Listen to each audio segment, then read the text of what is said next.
Respondent 3 DVV creations వాళ్ళు మా version వినకుండా నిర్ణయం తీసుకురని డివిజన్ బెంచ్కి అప్పీల్కి వెళ్తే డివిజన్ బెంచ్ వారు ఆ ఒక్కరోజు అబేయన్స్లో పెట్టి మళ్ళీ సింగిల్ బెంచ్కి రిమాండ్ బ్యాక్ చేసి మళ్ళీ ఇనమని ప్రెస్ట్గా ఇనమని చెప్పడం జరిగింది.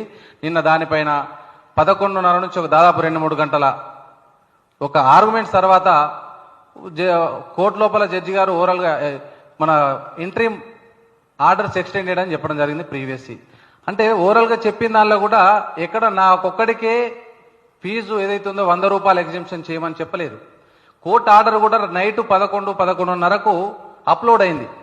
దానికంటే ముందే డివివి క్రియేషన్స్లో వాళ్ళ యొక్క ఎక్స్ అకౌంట్స్లో, ఇన్స్టా అకౌంట్లో, ఫేస్బుక్ హ్యాండిల్లో బర్ల మల్లేష్ యాదవ్ అనేటువంటి పిటిషనర్ ఒక్కరికే హైకోర్టు గౌరవ honourable high court interim order extend చేసింది. ఆయన ఒక్కడికే to the extent of that petitioner ఒక్కడికే మీరు తెలంగాణ నిజాం ఏరియా లోపల ఏ థియేటర్ కన్నా వెళ్ళి 100 రూపాయలు మీరు మా కన్సెషన్ తీసుకోవచ్చు అని నా పేరు మీద నా పేరును మెన్షన్ చేస్తూ కింద వాళ్ళ హ్యాండిల్లో పెట్టడం జరిగింది. అసలు అప్పటికి కోర్టు ఉత్తర్వు ఇవ్వలేదు. మీరు కోర్టును ఇన్ఫ్లుయెన్స్ చేయాలనుకున్నారా? కోర్టుకు ఇవ్వకముందే మీరే ఉత్తర్వులు ఇవ్వాలనుకున్నారా?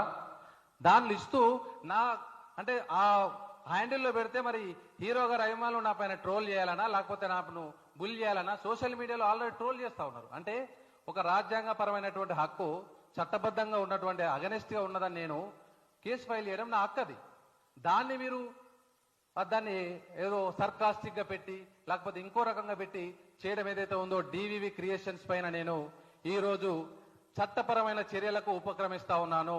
వారికి ఈ సందర్భంగా నేను లీగల్ నోటీస్ కూడా పంపిస్తా ఉన్నాను. నా పైన డిఫమేటరీ అమౌంట్స్ డిఫమేటరీ. అదే కాకుండా ఆనరేబుల్ హైకోర్టు జడ్జిమెంట్ ఇవ్వకముందు మీరు జడ్జిమెంట్ నాకు స్పెసిఫిక్గా ఇచ్చిందని మీరు మెన్షన్ చేయడం ఏదైతే ఉందో ఇది కోర్టు కంటెంప్ట్ కింద కూడా వస్తుంది. కాబట్టి నేను కంటెంప్ట్ ప్రొసీడింగ్ కూడా ఈ డివివి క్రియేషన్స్ పైన నేను తీసుకోవడానికి సిద్ధమవుతా ఉన్నాను. దాంతోపాటు క్రిమినల్ కేసును కూడా ఫైల్ చేయబోతా ఉన్నాను. క్రిమినల్ సివిల్ యాక్షన్స్ కూడా నేను తీసుకోవడం జరుగుతూ ఉంది.